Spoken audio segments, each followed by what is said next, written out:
নমস্কার বন্ধুরা, আমার চ্যানেলে তোমাদের সকলকে স্বাগত জানাই। আমার আজকের রেসিপি পাটিসাপটা পিঠে। আমার রেসিপি ফলো করে তোমরা পাটিসাপটা বানালে একটাও পাটিসাপটা প্যানের গায়ে আটকাবেও না, পাটিসাপটা ফেটেও যাবে না। পাটিসাপটার ব্যাটার তৈরি করার জন্য আমি নিয়েছি আতপ চালের গুঁড়ি, খুব মিহি চালের গুঁড়ি নিয়েছি, আর নিয়েছি সমান মাপের ময়দা আর সমান মাপের সুজি, আর ব্যাটার তৈরির জন্য রুম টেম্পারেচারে রাখা দুধ নিয়েছি। পাটিসাপটার একটা পারফেক্ট ব্যাটার তৈরি করার জন্য সুজিটাকে আরও ভালো করে গুঁড়ো করে নিতে হবে। সুজিটা আমি গ্রাইন্ডারে নিয়ে নিচ্ছি, সঙ্গে 3টে এলাচ দিয়ে দিলাম।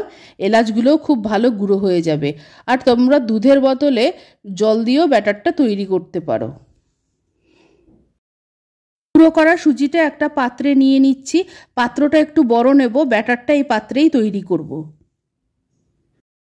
এবার সুজির সঙ্গে চালের গুঁড়োটা মিশিয়ে নিচ্ছি। চালের গুঁড়োটা খুব মিহি চালের গুঁড়ো নিতে হবে, না হলে পাটিসাপটা ফেটে যাবে বা ভেঙে যাবে। এবার ময়দাটা মিশিয়ে দিলাম, অল্প সামান্য একটু নুন দিয়ে দিলাম। চালের গুঁড়ো, সুজি, ময়দা, নুনটা দিয়ে ভালো মতো মিশিয়ে নিচ্ছি। অল্প অল্প করে দুধ দিয়ে শুকনো উপকরণগুলো দুধের সঙ্গে ভালো মতো মেশাতে থাকবো। এইভাবে একটা পাতলা ব্যাটার তৈরি করে নিতে হবে। আর ব্যাটার তৈরির সময় ভালো মতো খেয়াল রাখতে হবে কোথাও যেন কোনো দলা পাকিয়ে না থাকে। ব্যাটারটা কতটা পাতলা তৈরি করেছি সেটা আমি তোমাদের দেখিয়ে দিচ্ছি। এবার আমি এই ব্যাটারটায় মিষ্টি মেশাবো।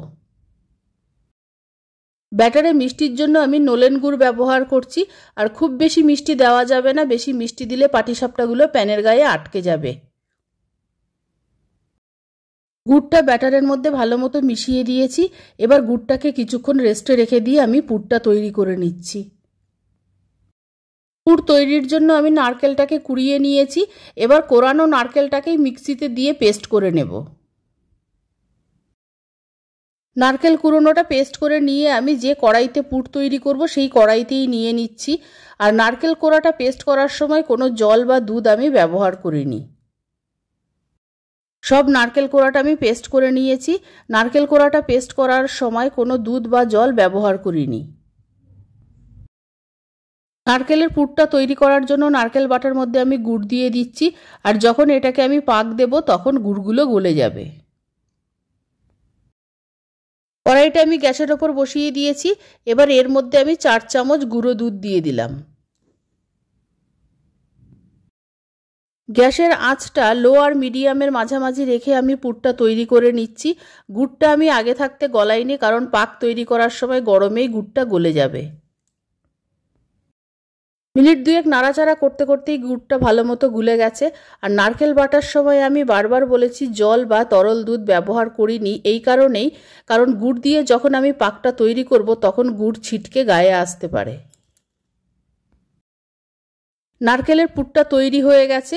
যেহেতু আমি পাটিসাপটা পিঠা তৈরি করব, তাই জন্য খুব কড়া পাকের দরকার নেই, অল্প পাক হলেই হবে। আর এইভাবে পুর তৈরি করে পাটিসাপটা তৈরি করলে একদম ক্ষীরের পাটিসাপটার মতো স্বাদ হয়। পুরটা তৈরি হয়ে গেছে, নামিয়ে রেখে অল্প ঠান্ডা করে নিচ্ছি।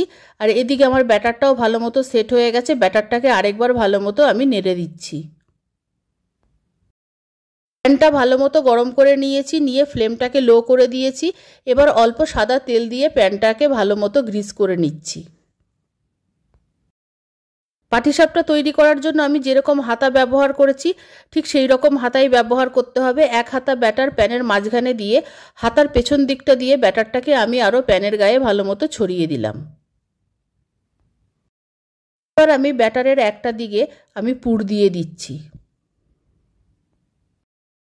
পুরের পরিমাণটাও খুব বেশি দিয়ে দিলে পাটিসাপটা ভেঙে যেতে পারে। পুরটা দিতে দিতে পাটিসাপটার একটা দিক ভালো মতো হয়ে গেছে। এবার আমি খুন্তি দিয়ে পাটিসাপটাটাকে আস্তে আস্তে উল্টে দিচ্ছি। খুব বেশি তাড়াহুড়ো করা যাবে না, আস্তে আস্তে পাটিসাপটাটাকে উল্টে দিতে হবে। দেখবে খুব সুন্দরভাবে পাটিসাপটাটা ভাজ হয়ে উঠে যাচ্ছে। আমার এই রেসিপি ফলো করে তোমরা যদি পাটিসাপটা বানাও, তোমাদের পাটিসাপটাও এরকমভাবে উঠবে। তোমরা দেখতে পাচ্ছ আমার প্রথম পাটিসাপটাটা কত সুন্দরভাবে উঠে গেছে। এবার পাটিসাপটাটার এদিক ওদিক আরেকটু উল্টে পাল্টে সেকে আমি তুলে নেব। পাটিসাপটাটা আমি তুলে নিচ্ছি। তোমরা দেখতে পাচ্ছ পাটিসাপটার দুটো দিকই ভালো মতো ভাজা হয়ে গেছে।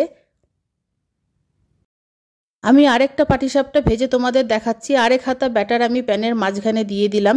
এই ব্যাটারটাকেও আমি হাতার পেছন দিক দিয়ে গোল গোল করে ঘুরিয়ে বড় করে দিলাম। আর ব্যাটারটা কতটা পাতলা আশা করি তোমরা দেখে বুঝতে পারছো। পুর দিয়ে দিলাম আন্দাজ মতো। এই পাটিসাপটাটাকেও আমি ভাঁজ করে তুলে দেখাচ্ছি। দেখো খুব সুন্দরভাবে পাটিসাপটাটা উঠে যাচ্ছে, এটাও কোথাও প্যানের গায়ে আটকাবে না। দ্বিতীয় পাটিসাপটাটাকেও একটু এপিট ওপিট করে তুলে নিচ্ছি। এইভাবে আমি সব পাটিসাপটাগুলো ভেজে নেব। তৈরি হয়ে গেছে নারকেলের পুরের পাটিসাপটা। আমার পাটিসাপটাগুলো কতটা সুন্দর হয়েছে তোমরা দেখে বুঝতে পারছো। একটা পাটিসাপটাও ভাঙেনি বা ছিঁড়ে যায়নি। আমার এই রেসিপি ভালো লাগলে অবশ্যই আমার চ্যানেলকে সাবস্ক্রাইব করার, লাইক করার, শেয়ার করার অনুরোধ রইল। আর আমার নতুন পুরনো সকল বন্ধুদের আন্তরিক ধন্যবাদ ও ভালোবাসা জানিয়ে আমি আমার ভিডিও শেষ করছি। সকলকে অসংখ্য অসংখ্য ধন্যবাদ ও ভালোবাসা রইল।